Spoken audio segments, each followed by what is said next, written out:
श्रीराम राम रामेति रमे रामे मनोरमे सहस्रनाम तत्तुल्यं रामनाम वरानने रामनाम वरानन ओं नम इति ब्रह्मोवाच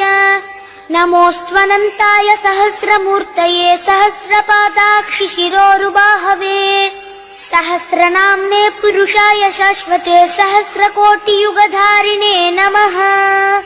सहस्रकोटियुगधारिणे ओं नम इति संजय उवाच यत्र योगेश्वरः कृष्णो यत्र पार्थो धनुर्धरः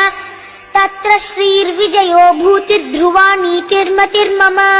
श्रीभगवानुवाच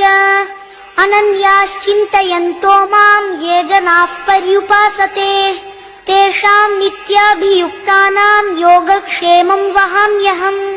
परित्राणाय साधूनां